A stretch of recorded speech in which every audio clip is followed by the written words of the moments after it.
I hope you had a nice lunch. We're going to start with the afternoon session, starting with the panel on Europe, Korea, and global security. So if the panelist and panel chair can please come to the podium, we will start the session right away. Thank you.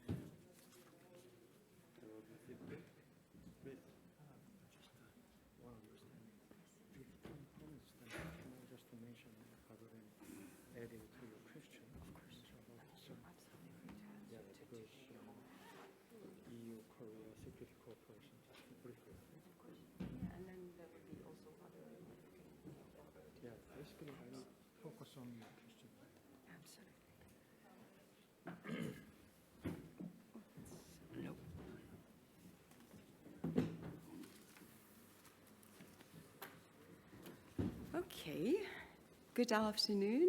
I hope you enjoyed your lunch. Let me start this second session of today's Korea Forum. My name is Eva Pesheva. I have the pleasure to lead the Japan program at the CSTS VUB with other my colleagues here. And of course, I will be moderating this panel on looking on South Korean and European perspectives on global security. When we discuss with our Korean counterparts security, of course, the discussion very quickly always boils down to the Korean Peninsula, quite obviously so. So what we would like to do here is to zoom out a little bit from the Korean Peninsula, because of course the region is prone to much more than just Korean Peninsula issues that are of no lesser importance.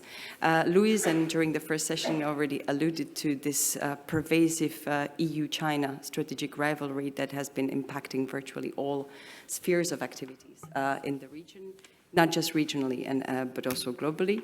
But of course, there is others. The region is home to some of the most burning security hotspots, from the East China Sea to the South China Sea to the Taiwan Straits, be it in maritime security, be it in cyber, hybrid threats, you name it. We could go on and on. Global security is a very vast area with many subjects to talk about, and luckily you are not going to be listening to me. I'm surrounded with experts from Korea and from Europe, if I may, Tongfi, to discuss from those perspectives of Seoul and Brussels, and perhaps even member states, but to see also what really, I believe that would be one of the outcomes here, to see where we can jointly act on some of those security issues, because that really are concerns that potentially bring us together. So it is my great pleasure to welcome on my left Kim Sung-hwan, the chairman of East Asia Foundation and a former Korean Minister of Foreign Affairs. Minister Kim is a career diplomat with a distinguished career. He's served many senior positions, including being the Korean ambassador to Austria and Uzbekistan. Thank you very much for joining us. And of course, I should specify that you flew from Seoul, which is one of those rare things that we see today. So we're very happy to have you here. On my right, our very own Tongfi Kim will be speaking second. Tongfi is part of the Korea Chair. He's a senior researcher at the VUB Korea Chair and a professor of international relations at the Vesalius College. And I should not forget, we should be joined online by Janka Ertel. I can't see Janka. I hope, hello, hi, good to see you.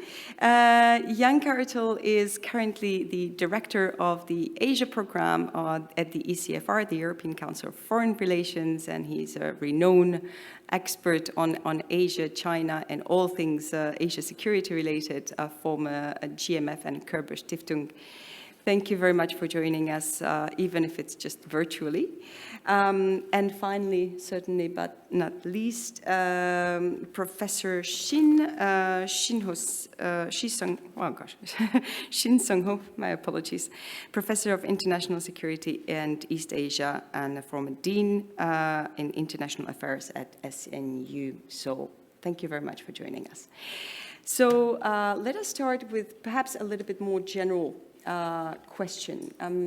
Minister Kim, in your view, what would be, from the kind of plethora of security threats and challenges that I just mentioned, what, in your view, are the most burning ones? What is really the problems that we're facing?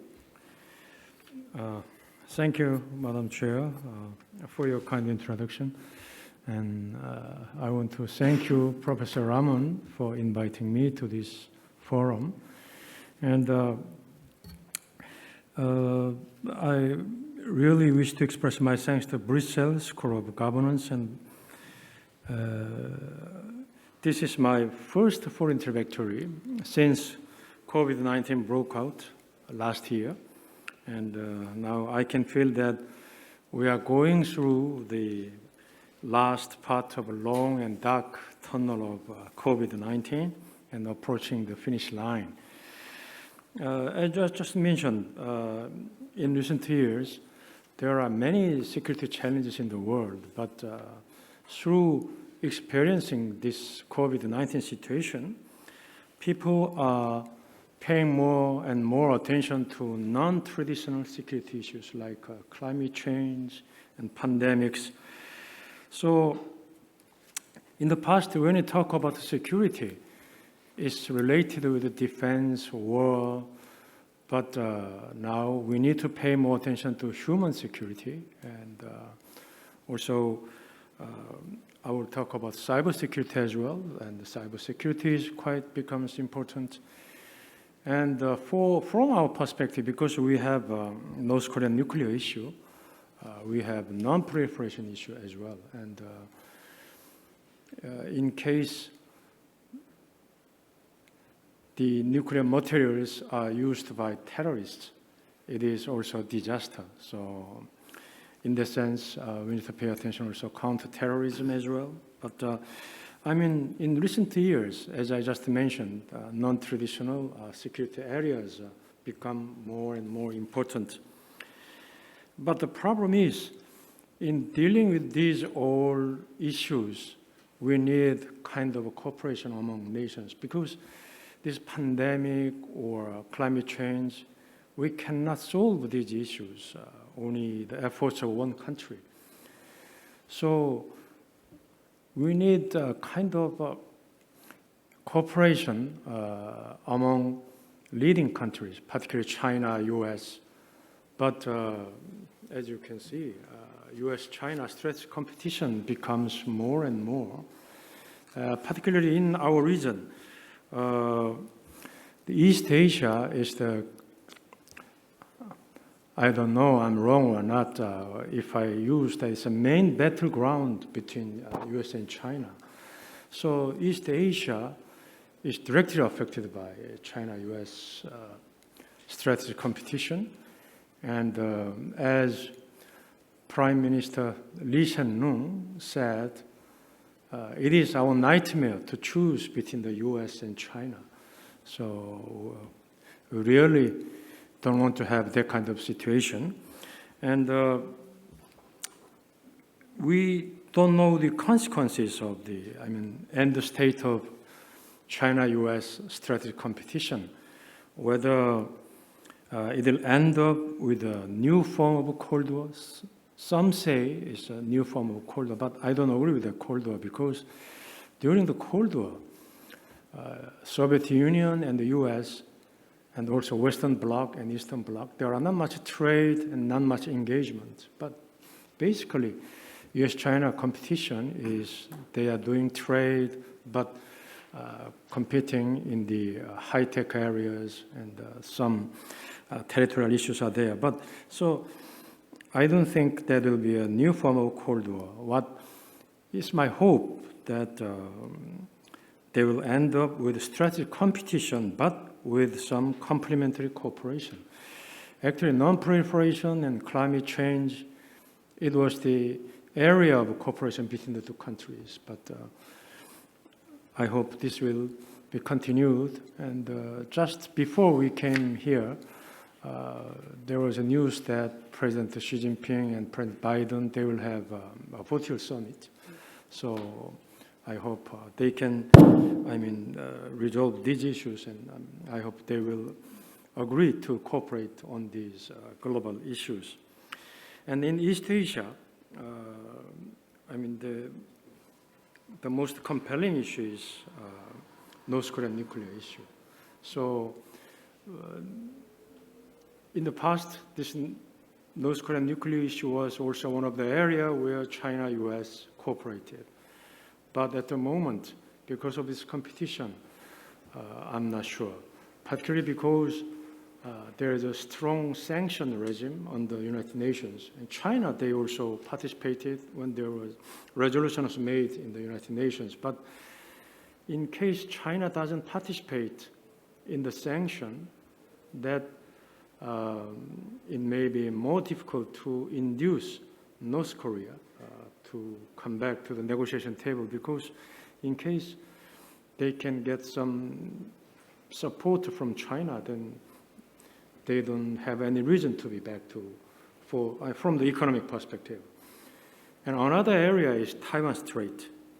It is also another volatile area in the context of US-China strategic competition. In May this year, the London-based economist, they said Taiwan is the most dangerous place on earth.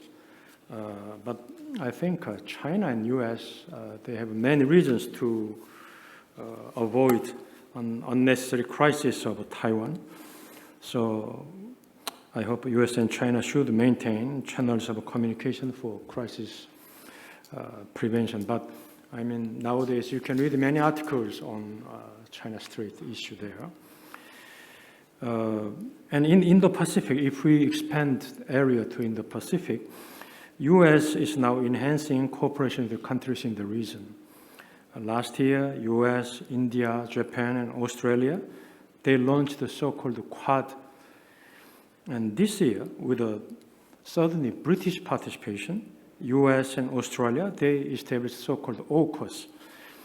So problem is, as to this movement, China thinks that US is encircling China with these countries.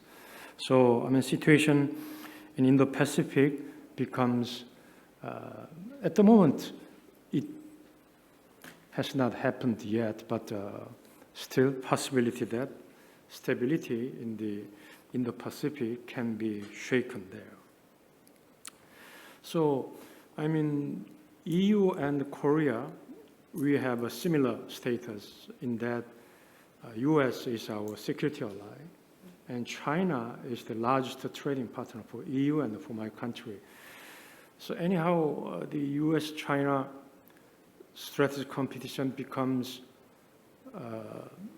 more and more intensified, and if we have some kind of difficulties stemming from that, we need to make some efforts to mitigate the consequences of this strategic competition. And in that area, Korea and US, Korea and EU can cooperate as well. And also, this is a rare opportunity to talk about our friends here. So I just want to share my thought on how to enhance EU-Korea security cooperation on the global level. I think non-proliferation and cybersecurity can be the priority area of our cooperation. In the area of non-proliferation, Korea and the EU already have an experience in the process of resolving North Korean nuclear issues a long time back. I think some of you are not born at the time. In 1994, there was so-called agreed framework. And in accordance with that agreed framework, it was made in Geneva, so we call it Geneva Agreement. So we decided to provide 2 light water reactors in return for North Korea's freezing all the nuclear activities. So we made a consortium to provide that reactors to the North. And at the time, EU participated, and the EU became the member of board of executive directors, and EU provided more than $100 million US. But to my story, in 2006, North Korea's nuclear enrichment program was revealed, and this program has been suspended. And also, EU has an experience of participating in Iranian nuclear deal, JCPOA. So I think EU can give us an advice on how to make, particularly in making roadmap in resolving North Korean nuclear issue. I think EU can give us an advice. And another issue is cybersecurity. We are experiencing still COVID-19, and thanks to or due to COVID-19, some say thank because they can stay at home for work.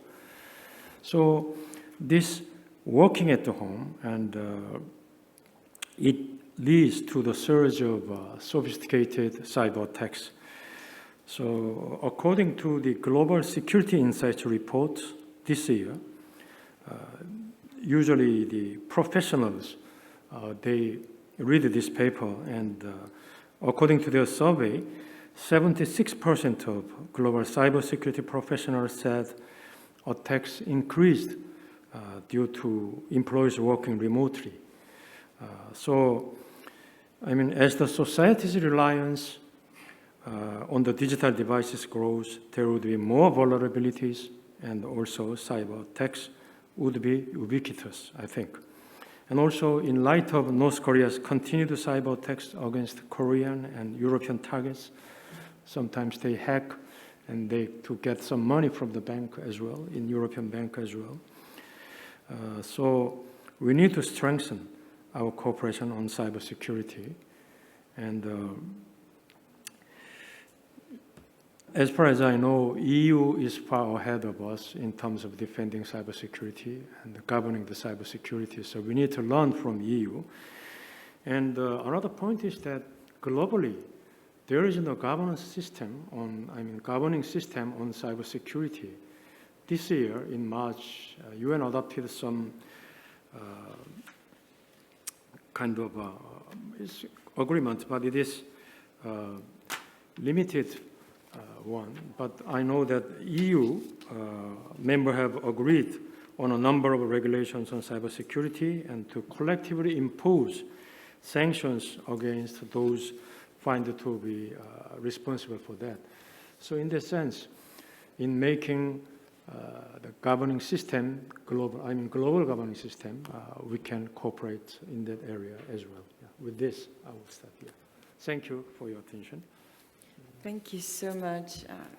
Thank you so much, Ambassador, and also on elaborating on some of the concrete leeways, because that was supposed to be my follow-up question. So thank you for okay. That's exactly what we need.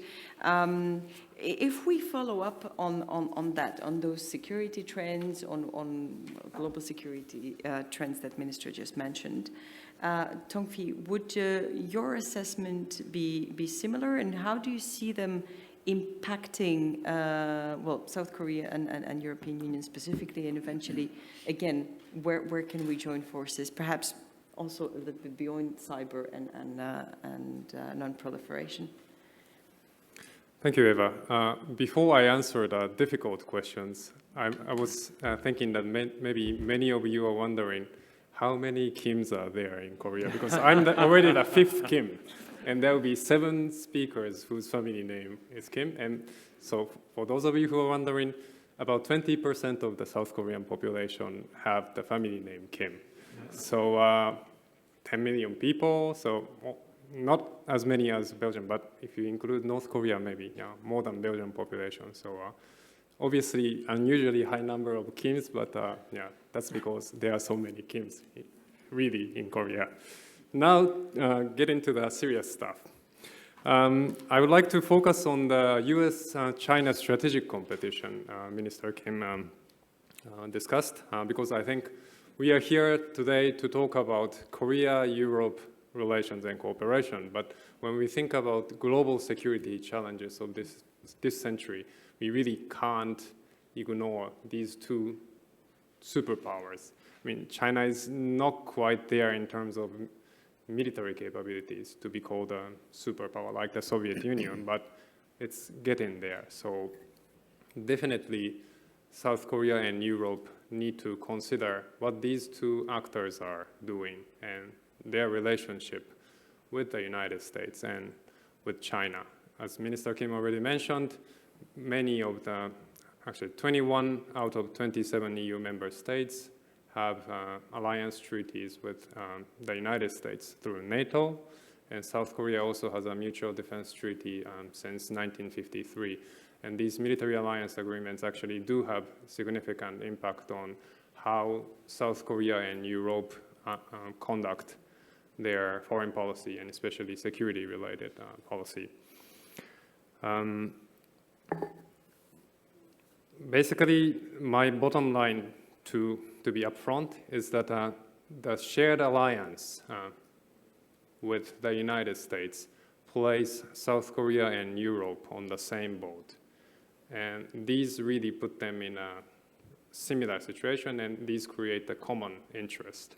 So shared values and commitment to universal values, these are also important, but I think there are actually really material interests that bind South Korea and Europe. In the language of alliance theory, South Koreans and Europeans both have this so-called fear of abandonment and entrapment.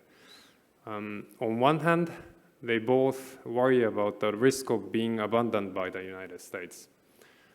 Granted, they are not really worried about immediately abandoned by the United States in a drastic measure. So US forces will not be withdrawn right away, and the alliance treaties are not going to be terminated anytime soon, even though it might depend on the 2024 US presidential election.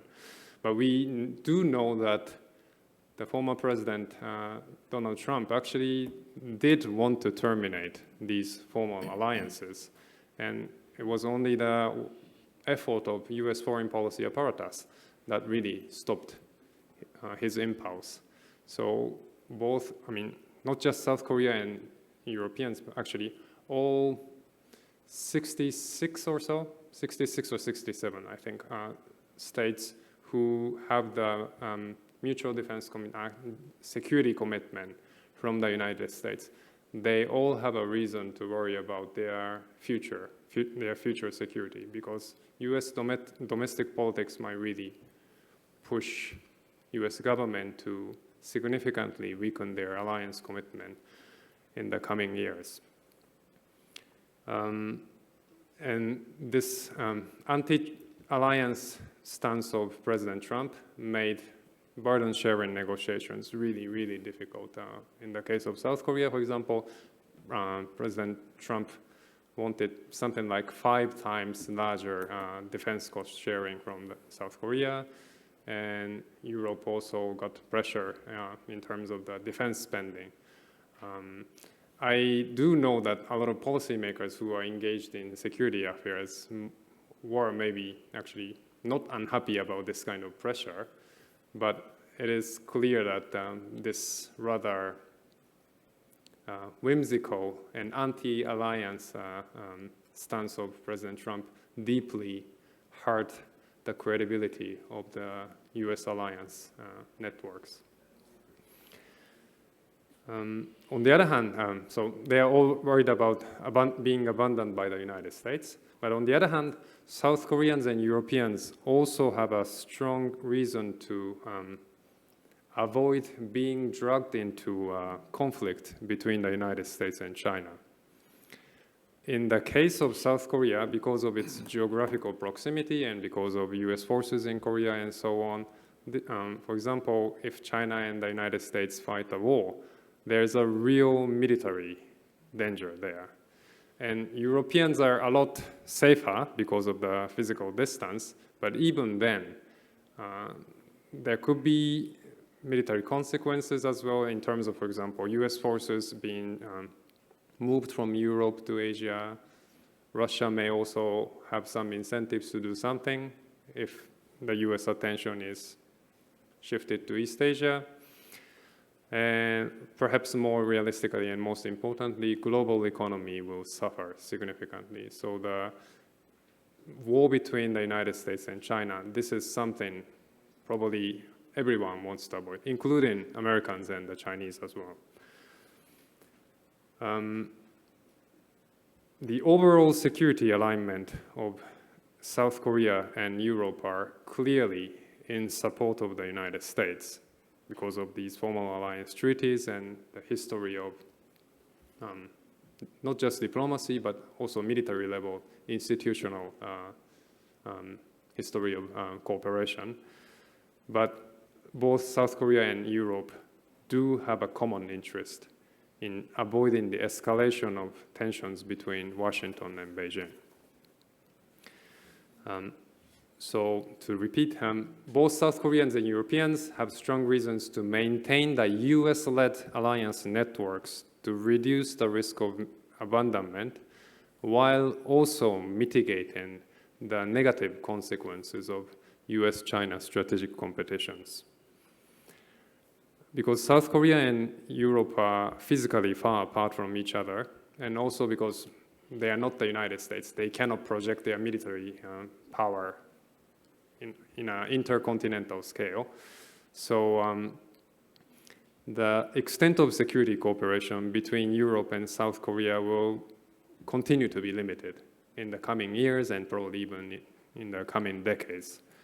But they still have significant impact on each other because they share alliance ties with the United States and also face Russia and China, which seem to be actually coordinating their actions toward US allies in Asia and in Europe.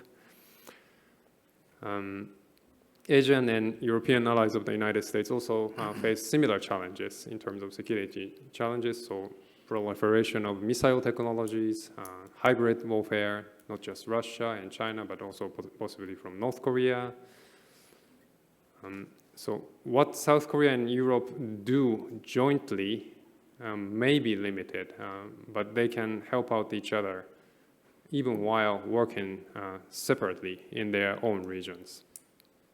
For instance, because US military resources are limited, the EU's push for strategic autonomy, for example, if it really gets the resources it requires, then it probably will mean that more US military resources will be available in Asia. And that is a good thing for South Korea, provided that this increased resources somehow doesn't lead to a higher tension between the United States and China. The United States, Asian and European allies of the United States share this common interest in preserving the United States' global military presence, and it's also US reputation as a military protector, because both Asians and Europeans, they benefit from the extended deterrence of the United States. But they also compete for US attention and US military resources. So EU strategic autonomy is, in that way, I think, a welcome development, not just for South Korea, but also for all US allies in Asia.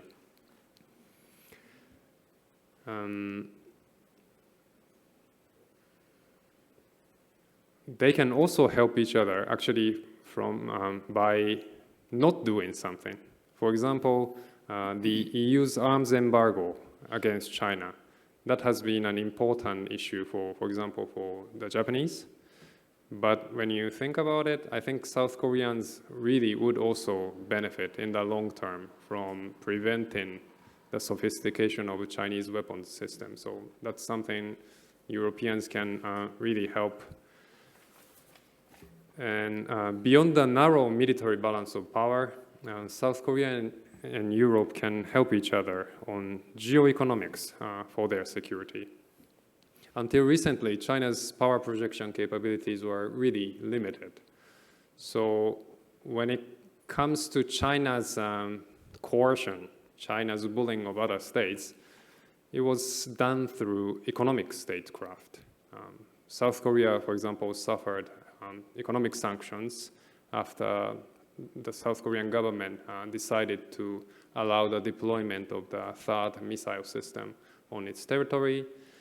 And I think because the EU is a much bigger economic entity, it's more difficult for China to economically pressure Europe. But I think Europeans are also getting the taste of Chinese economic coercion. So I think there's a real opportunity and room for cooperation between South Korea and Europe, and also generally US allies in Asia and Europe, to unite together to improve their economic security. I don't think there will be mutual defense treaty between South Korea and European countries, not anytime soon, and that's probably really a long shot, but it would be really great to have some sort of collective defense and security, economic security. And that will help Asian countries to stand up against Chinese pressure. And I think when South Korean resources are combined with other Asian countries like Japan, India, and others, then that should also be a substantial help for Europeans as well. I will stop here. Thank you. Well, thank you very much, Tongfi. I'm glad you brought trade in. It is not my specialty, but when you start talking about US-China rivalry and the kind of hypothetical threat of a military conflict, it seems that, the ongoing kind of trade war is already impacting pretty much all of us and will have a major impact on eventually a global economic crisis that we may be seeing. So that's definitely extremely topical. But without further ado, I'm looking at Janka Ertel as the second, I would say, European on this panel. Of course, you've been observing regional affairs for many years. The European Union has now released its strategy for cooperation in the Indo-Pacific. Of course, the EU-South Korea ties have been there for a long time, extremely developed. It's one of those, I would say, the crown jewel of the EU's foreign security policy, with the Strategic Partnership Agreement, the Free Trade Agreement, and the Framework Participation Agreement. Now, perhaps isn't it kind of more time than ever to get those instruments working? And where does Europe generally stand in its engagement in East Asia and with Korea specifically? The floor is yours.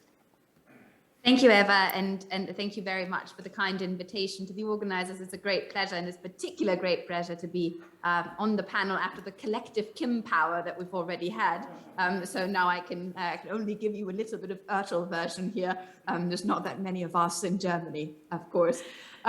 So in terms of what we are facing at the moment, I think Minister Kim and Tongfi have both lined out that the geostrategic environment is shifting massively. And I do think that this is something that we still, despite the fact that we keep reiterating it and saying, oh, there's a US-China rivalry going on, but we still haven't really fully engaged with what it really means here in Europe, at least. I think it's much more palpable as a changing environment in the Indo-Pacific region. Here in Europe, it still does seem a little bit of a bystander. Our latest ECFR polling also shows that there is this idea that there is a new Cold War emerging, but really Europeans have not quite clocked what it has to do with them. And that is a real problem because Europe is affected greatly. And the luxury of not having to choose between the US and China is something that Minister Kim has already alluded to, is something that is terrible for countries. Countries don't want that, but it's a luxury that we arguably don't have anymore. It is a thing of the past because actors in this environment have to make choices on a daily basis. That is particularly true for our economic actors, for our companies who have to engage in this environment on a daily basis and make business decisions. We see it in the high-tech realm, we see it on trade more generally, that the decisions whether to adhere in the extreme sense to US sanctions or Chinese regulations is already shaping to a large degree business choices.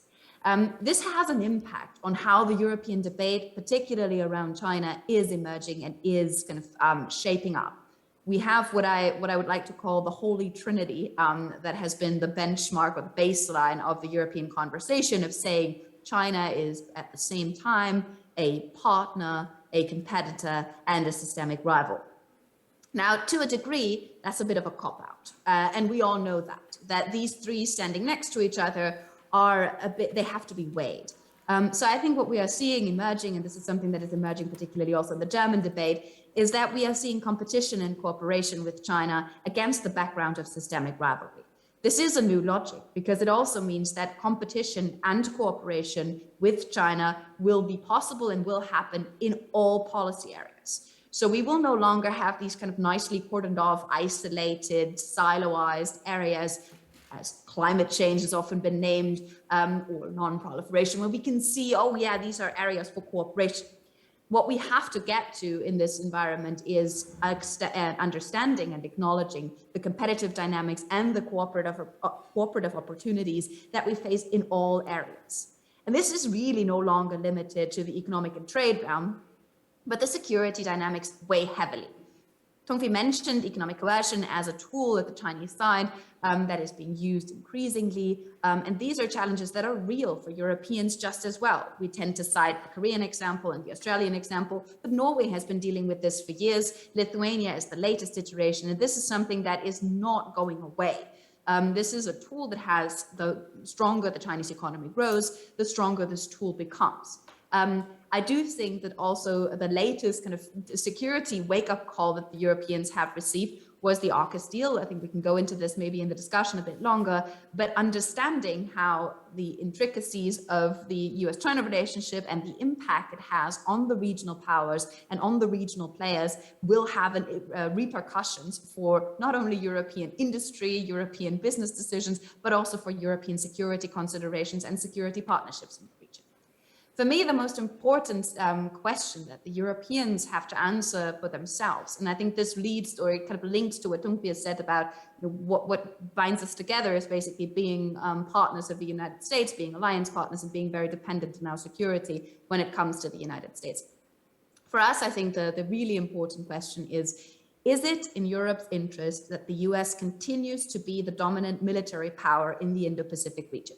This is a very uncomfortable question for Europeans, particularly I'm based in Berlin, particularly for Germans. This is not something that we like to ask ourselves on a daily basis. But if we, and I think we can get to different answers to this. We should play through the scenarios. We have to think, what would it mean for Europe if China, for example, were to be the dominant military power in the region? Would it matter for us? What are our assumptions underpinning this? Or is this something that we say, this is in our fundamental interest because it has not only safeguarded our economic interests, has secured ceilings of communication, has secured freedom of navigation in the region, has secured a trading environment that had been very beneficial for the Europeans and for European economic interests. Is that still the case? And under these with asking these basic questions, we have to then come to conclusions of what that means for our policy. And that is something where then the AUKUS assessment, for example, can become a different one. So if the answer is yes, what follows from it? One answer that we have been given in terms of the European reassessment of the security situation globally has become and Tongfi's mentioned it, European strategic autonomy or European sovereignty, and there's a multitude of names and versions that are available for it, which is already a bit of a problem because we can't really agree what's in it as well and what it means and whether it is more leaning towards the French side of the conversation that has a heavy military security dimension and is a lot about gaining independence from US security guarantees, or whether it is more in terms of the German current conversation that is more about having options, having capacity to act, having the availability of multiple supply chains, for example, for multiple options within the supply chain, and securing European economic prosperity. So we have to still find agreement on what is at the core of what we really want to achieve. And I do think that the question of capacity to act is what should actually be at the heart of a European strategic sovereignty or strategic autonomy conversation. It is finding partners for pursuing interest. And this is the beauty of Europe, is that it has a lot of friends and partners around the globe, across the Atlantic, but particularly also in the Indo-Pacific. And so it is quite good to see that the Europeans have come out with their Indo-Pacific strategy, which you mentioned, Eva, and it is a fantastic start, but it is nothing more and nothing less. It will have to be filled with life, and it will have to be kind of be put into action. What we have done at ECFR is do a little scorecard of where European countries stand when it comes to the Indo-Pacific. And our research shows that despite the Indo-Pacific's growing economic and political importance, many member states are largely still, well, let's say, uninterested in the events there. And that we have to break down a little bit as well, because it does sound important when we say, but China is Europe's most important trading partner. But then even for a country like Germany that has the most trade with China, the EU internal trade for us is still 69% of our trade, and trade with China is about 7%. So in comparison, it just weighs a lot differently, and it is far away. And so this is something that we've just clearly seen in our polling, in the elite polling we have done in the scorecard, that there is still a disconnect between the rhetoric on the level of this is the growth region, this is the region with the most economic potential, we really need to be active there, and the political and economic realities. So we found that France, Germany, and the Netherlands pushing for a more active Indo-Pacific role is probably not going to be good enough. What France, Germany, and the Netherlands need is not only the support of the EU institutions that they certainly have for this process, but also the support of other member states that currently still can't see properly why they should be engaging. And I think the upside of this argument is that we could not identify any significant areas of active opposition among member states. And that is also something that is quite relevant. So if there is, currently still a lack of interest or a diffuse perception of what the importance of the region is, but no active opposition, that allows member states, coalitions of member states, to move forward and to actively push and win over European member states for their ideas and for their positions on the region. There are areas where it can be really, really easily defined how, particularly on security questions, the kind of geography matters a lot less. And I think it's really, really good that Minister Kim has mentioned has pushed so strongly on the cybersecurity dimension, because this is really an area that I would also put at the top of the list of Korea-EU cooperation. Not only because Korea is a technology superpower, so is Europe as technology superpower, this is really important, but also because Korea just has a lot of experience when it comes to cyber attacks and has a lot of information to share and kind of coping mechanisms to deal with it. And this is something that where Europe can benefit, and where putting information together generally leads to a much better result. I think we've seen, and we have and it's been mentioned before as well, that we've jointly attributed attacks together with the United States, been willing to call out Chinese attackers in this regard. This was quite a milestone for the Europeans to do this, and we will see further development here. At the same time, Europe's structures on these issues are a bit limited now after Brexit, obviously, because one of the strong powers within this was the UK, and this needs to be rebuilt. So where does this leave us? From the perspective of the Europeans at the moment, we can consolidately say the security environment is harsh. It is changing. It is having an effect on Europe. It is not felt everywhere in the same way. So for responses to be possible, this still needs to be translated for many of the member states. And we are in terms of kind of analysis of the problem and action to be implemented, still very much in the analysis of the problem phase and not in the action phase yet. But we have all then, as the positive side, all the tools being put into place to actually deal with these questions in a more strategic fashion. What could help with this? Well, in terms of the kind of Korea-European dialogue, it certainly would help to enhance the kind of strategic conversations, but also to enhance the conversations on the think tank and university level, particularly think tank level and think tank exchanges, because these are still seriously underdeveloped when it comes to kind of the connections that can be drawn and the similarities that can be seen. Europe needs to move beyond navel gazing, but so does the region in the Indo-Pacific. The security challenge is huge and it is real, and a more proactive stance, both from the countries in the Indo-Pacific region taking kind of agency of their own security and Europeans taking agency of their own security, is very much needed. We need to discuss the topics that hurt, to discuss the topics that we don't like. For Germany, this includes defense spending. For Korea, this includes the relationship with Japan, relationship with the US, but also the relationship with China. And we, in Germany and in Korea, I can say for sure, have to start thinking about the new weighing of our economic interests and our strategic interests. A stronger EU-Korea dialogue around this can be very, very helpful. And as the collective Kim power has pointed out before, the challenges are very similar. The analysis is very similar. How can we come together around this for a better solution and greater security and stability for both sides? I will leave it here. Thank you. Excellent. Thank you. Thank you so much, Anka. Thank you for all the sujets qui fâchent, all the subjects that we really need to actually self-reflect on, and you've given us plenty of material for the discussion afterwards. But before we do that, my last word goes to Professor Shin. Do you pretty much agree with Janka's analysis? What would be the South Korean perspective on this? So, first of all, I definitely agree with what most of all my previous presenters talked about. So, I don't have any very fresh idea other than what they just repeat what they said. But let me summarize what has been said maybe in 3 points.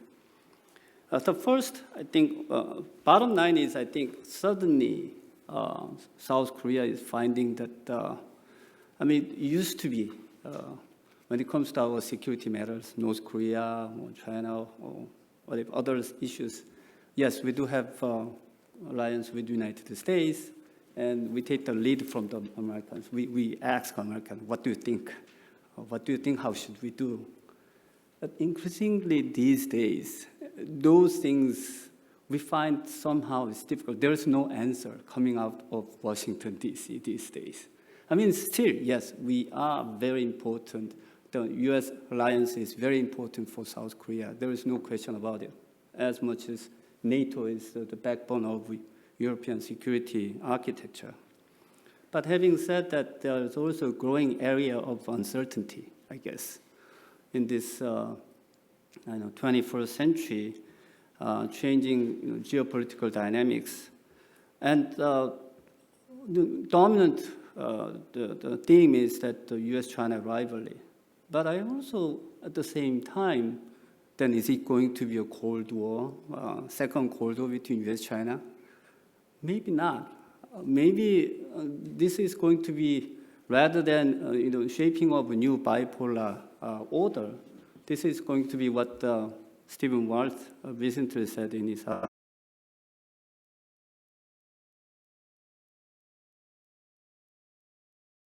That means what? US doesn't know the answer. Chinese doesn't know the answer. They're just busy in dealing with each other. But I think at the same time, they are very busy also dealing with their own domestic issues. In other words, it is one thing that China saying that, oh, we are still developing nation. We do have 1.5 billion people to take care of. We do have already enough issues. So please, China has no intention or will to lead or global exercise global leadership. The United States is ready to do so. Of course, Mr. Biden says U.S. is back at the table, but I'm not so sure at this moment. In fact, I think we are entering, at least for the foreseeable next 10 or 20 or even 30 years, before United States get its own houses in order.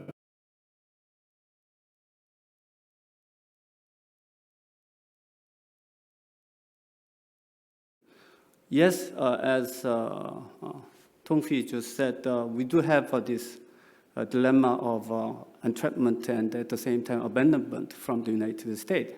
But our common dilemma is that there is a growing uncertainty about the U.S. leadership in our alliance commitment and partnership.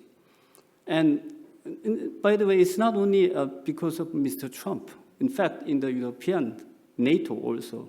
You've been playing, and you've been asked to play more and more role in your own security issues. I mean, even in the 90s, when it comes to Balkan and Kosovo and all that, there's a kind of increasing role and decreasing will from the Americans. When it comes to European affairs, this is your own business. We don't want to be main part of all this. And that has to do with this refugee crisis in this area, terrorism, and most recently Afghanistan, of course, in the process of withdrawal.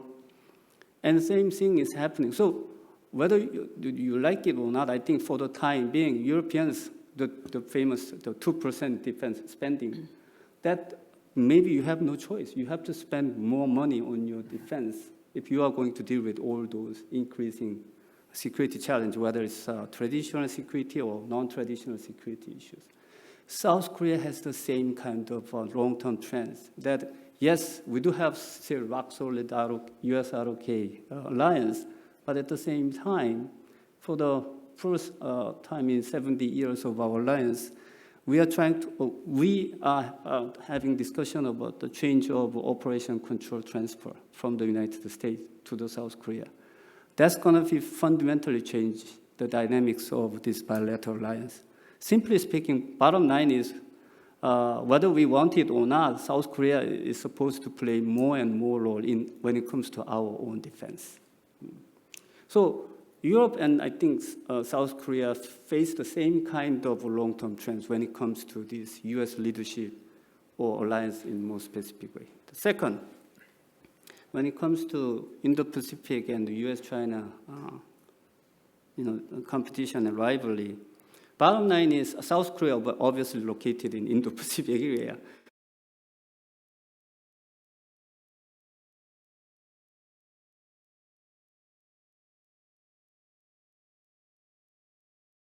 Increasing interest, both economically and politically and the security, that you want to be engaged in Indo-Pacific, one way or another. I mean, the most latest example was that UK sending its HMS Elizabeth aircraft carrier, followed by the Charles de Gaulle, the French sending. And the UK, this HMS coming to Indo-Pacific, correct me if I'm wrong, I was heard that this was the first time in 40 years that UK sent its own aircraft carrier outside of Atlantic. The 40 years was the UK and Argentina's Falkland War. So why suddenly those European countries are sending those big ships to Indo-Pacific? Because of Quad or I don't think that's as simple. So, and when it comes to US-China rivalry, I think in a way EU and Korea has a kind of same dilemma that we don't want to make a choice. But somehow we feel like we are forced to make a choice. And in that regard, again, for economic and political and all those reasons. And by the way, it's not only EU and South Korea that has the same dilemma. It's most of ASEAN countries. If you talk to those people, they exactly say the same thing. So why these two superpowers put us in such a difficult position? So we'd like to really say, please don't do this. We don't want any kind of third world war. I mean, Europe already went through two kind of crazy world war. So that's the last thing I think most people, both in the Indo-Pacific or Europe or anywhere in the world, want to see, right? So should we just, wait and helplessly see what's going to happen between those US-China? Or maybe can we make kind of, united voice when it comes to those kind of issue? Or is there any area or, issue that maybe we could come up with kind of third way? Or mitigating, or trying to play a kind of facilitator of, rather than confrontation, the cooperation between those. So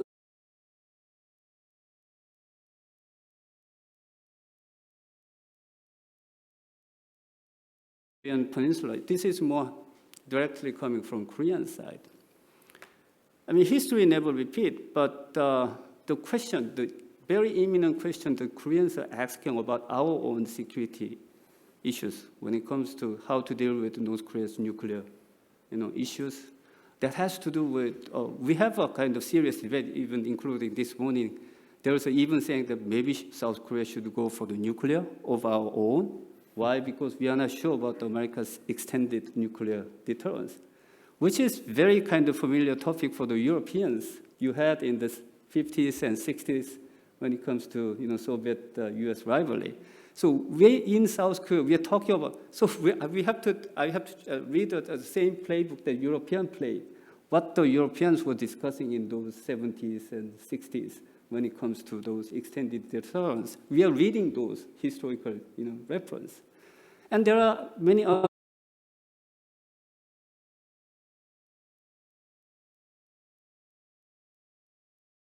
which involves not only the end of Korean War declaration, but also trying to create a kind of multilateral peace regime on the Korean Peninsula, which will involve not necessarily only those two Koreas and China and United States, but also Japan, maybe Russia, and even some other concerned party.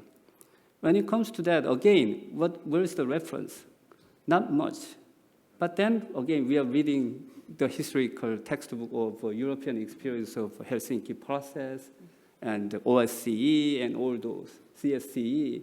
So we have a different context and or condition. It's not exactly the same, but at least European experience could be provide us a very useful and important reference, if you will, when it comes to the Korean Peninsula or Northeast Asian peace building architecture. So in that, I think in those three areas, from Korean side, I think there is an increasing interest and demand to work with the European counterpart, only if there is a same kind of will and interest. Let me stop here. Thank you very much. Thank you so much, Professor. Well, it seems that there is unanimity of the US-China rivalry, basically, indeed kidnapping not only the whole global security affairs, but even our conferences. And I find it in a way disheartening if we think about it. We're all forced to make a choice, and as you said, exactly, I mean, Southeast Asian colleagues, many South Asian countries, but even not just the small ones, the middle-sized ones. We can include India, we can include Japan. It seems that, frankly, isn't there clearly something we can do that, not to just let that happen? I mean, it seems easier said than done, but clearly this rivalry does not happen in a vacuum. And the regional strategic dynamic is not just about China and Japan. I mean, there's much, much more to that. So perhaps there is the narrative that really also needs to be a little bit adjusted, because then if we spend all our energy and resources on just focusing on that, I'm not saying it's not important, but perhaps there's also something to be thought that. So we have not so much time, about some 20 minutes for questions, and I'm sure there's plenty. I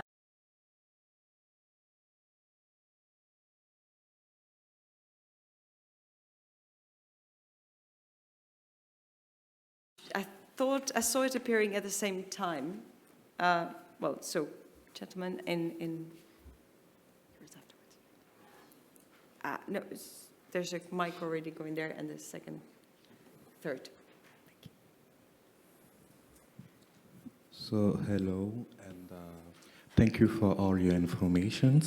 I have a question about the health issues and strategies that we're going to build up on collaboration between EU and the Asian Digital Master Plan 2025, because I've seen that Korea taught us how to handle misinformation on the internet, and we had a public health problem here in Europe regarding convincing the people and to share the policies regarding the late pandemic, COVID, and history have shown us that every 16 to 70 years, there is a pandemic that's gonna take the whole world, So I feel like collaboration and sharing information could be the strategy to put on and handle the situation. So my question is there any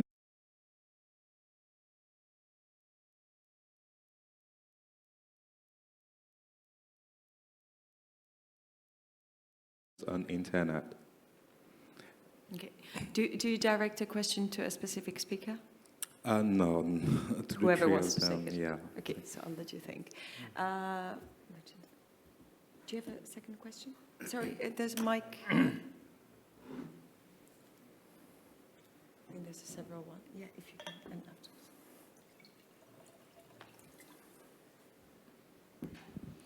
Thank you very much. Apologies, I think we're getting a bit confusing with which order we're going in.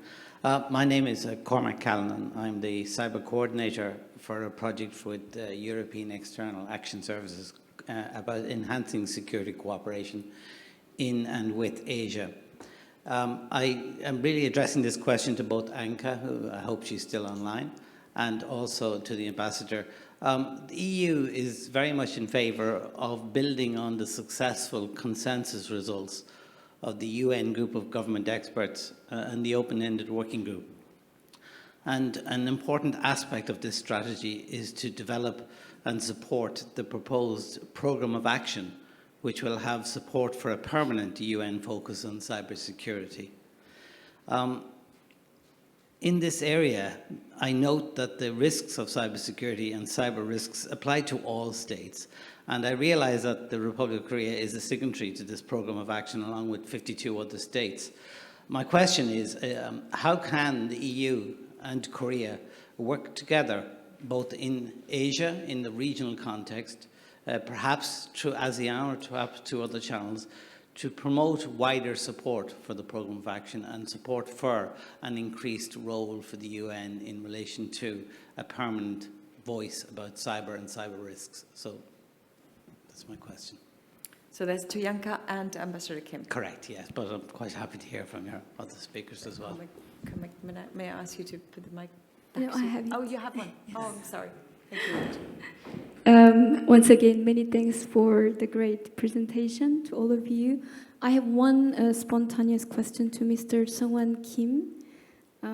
Following your lecture, this question pops up in my head because I must confess that I wasn't updated myself about the emerging threat of Taiwan, as you mentioned.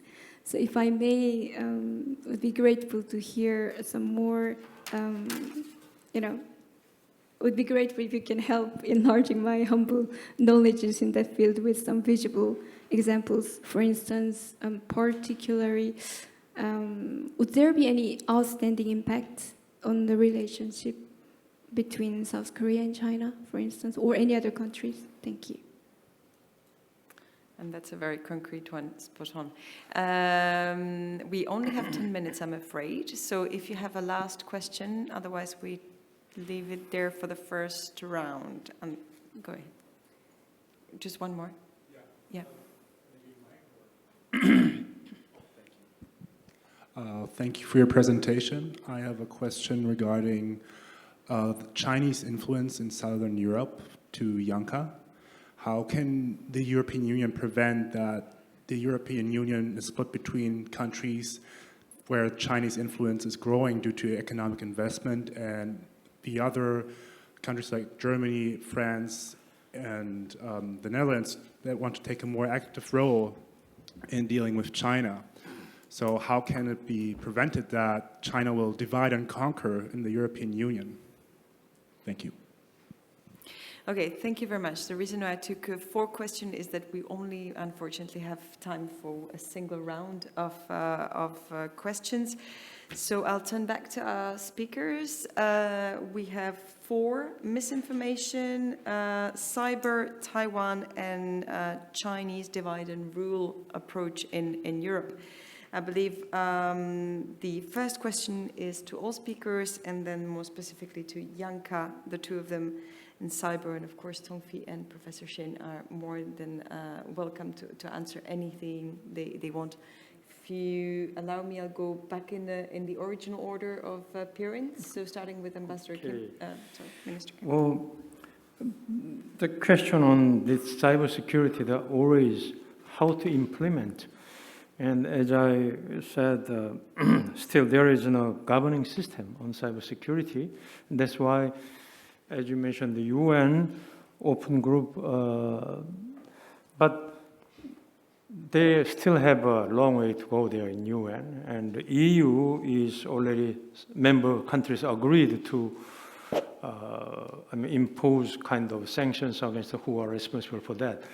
So I think based on that EU's agreement, we can expand it to our area. So Korea is ready to participate in that discussion. And I think even though our political relationship with Japan is not so good at the moment, but I think this cybersecurity can be one of the area where Korea and Japan discuss together and participate in that. And then also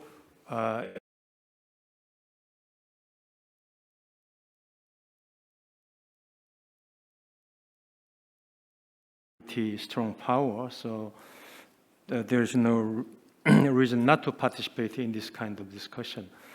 So I think in discussing the issues, I think EU's agreement can be the basis for that, and this is a practical way, I think. And asked about China and Korea, right? Taiwan, yeah. Well,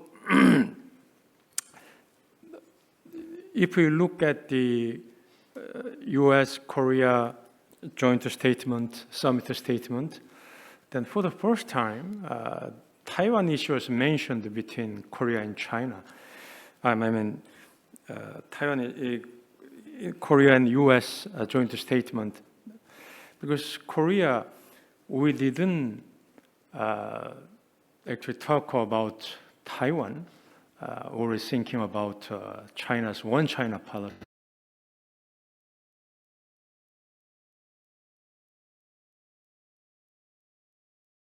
Just a principle. But my Chinese colleagues sometimes tell me that China will not give up Taiwan. So if you read newspapers, and when they write about Taiwan issue, there is a possibility that China will attack militarily, and in the case, U.S. will respond to that as well.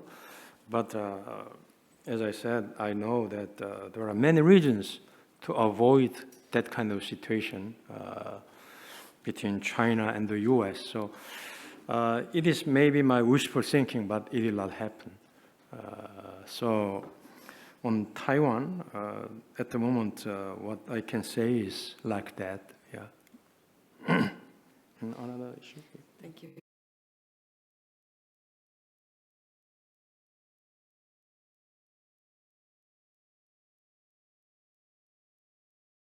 So much for your answers. Tongfi, would you like to, and of course feel free to include any of your concluding thoughts. I don't have expertise on any of the questions, so I'll be very short. And this is actually not a question addressed to me, but on the issue of Taiwan, related to what I discussed earlier, I think the US allies, these are basically military clients of the military patron, the United States. So they have relatively little to contribute to the military component of the deterrence. But I think that they should really try to help the United States signal to China that the consequence of invading Taiwan would be prohibitively costly. And for example, China is really afraid of some situation that Imperial Japan faced. So blockade and materials not coming in from abroad. And that kind of really, really significant economic punishment globally against China, that should still help the Chinese leaders think twice about invading Taiwan. So even if it's politically infeasible for these US allies to militarily help the United States to deter Taiwan. I think there are other things they can do. So that's just my opinion about it. Thank you. Absolutely, and perhaps that's the sort of contingency that we really need to discuss more in that case. Janka, you're the third in my list. Please go ahead. Sure. Maybe just the two question on cybersecurity and on Chinese influence in Southern Europe. On the cyber dimension, I would just like to add that we have to distinguish between state actions and state-sponsored and criminal activities.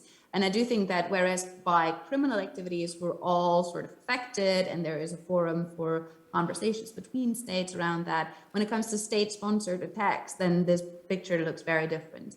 And at the moment, as we are looking at kind of the division of where those state-sponsored attacks come from, we're in a situation where China is not kind of an honest and good partner.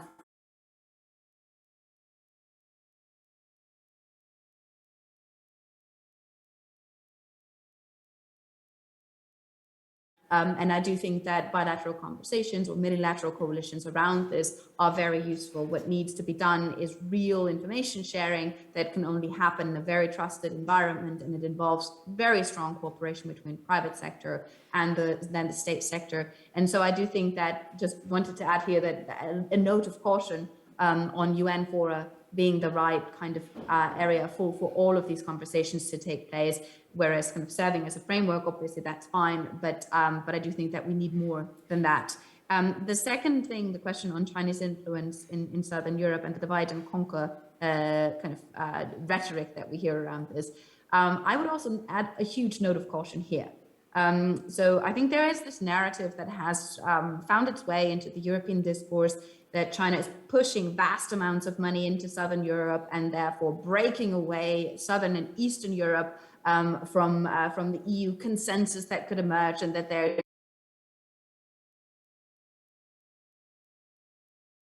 is that China is actually investing at the moment. China's investment into Europe is overall going down. It's investing largely in Northern Europe, and it's investing in Germany. The kind of dependencies are much larger when you think about the German industry than when you think about the Southern European industries. So I think we would just have to be very, very careful in how we frame these questions.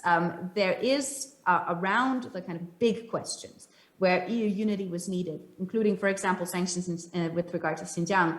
There was a great degree of European unity around this.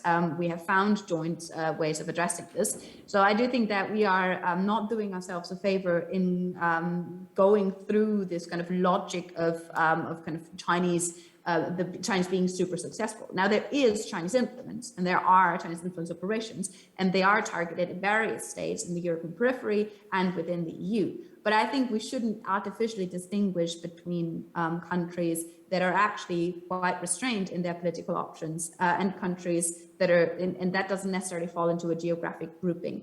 So if you look at Lithuania, for example, that has moved on kind of opening a representation office in Taiwan, naming it also a Taiwan representation office, has actually been proving that it is quite capable of pushing the envelope because its economic dependencies on China are actually quite limited. So something that where the official reaction of everyone would be relatively quickly, the Germans could never do that. So I think we have to think dependencies differently. We have to think agency differently. China policy and Chinese influence is also something that is very much bound up in domestic politics in all member states. So I don't think the regional groupings and regional lumping together is really helpful in that regard, but we need to look at this on a nuanced case-by-case basis and establish where there are critical dependencies that should be avoided, where there is influence that is undue, and where there is just a need for better communications. Thank you very much, Janka. Final words, Professor Shin. Yes, with regard to the first or maybe second question about the cyber security and technology and sharing information sharing between EU and Korea, I think I'd like to address this in the much more broader context of a new kind of global governance issue when it comes to new global challenge, also new technology. Because speaking of cybersecurity, this is a completely new area.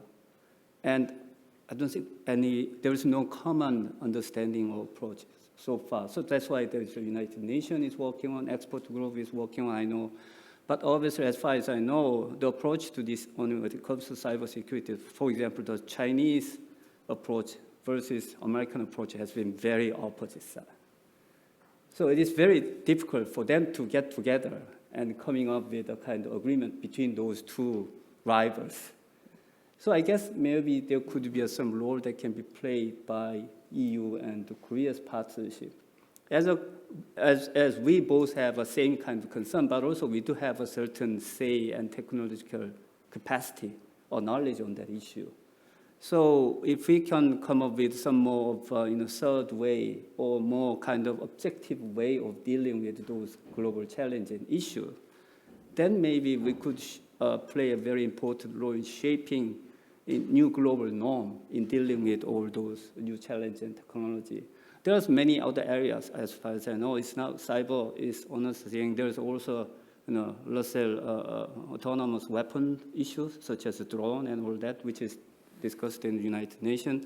There's also, of course, pandemic. How to deal with next pandemic between all those? Because so far it has been all individual, play, and which produce so many different outcomes.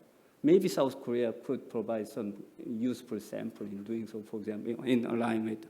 So I guess another area would be climate change. I think EU leadership in this issue has been really, really instrumental in bringing all those, even China and the US together along with other countries. So there's, I think, definitely this area that also, aside from the US-China strategic rivalry, we do indeed have many other new issues and urgent challenges that we can deal with together. Thank you.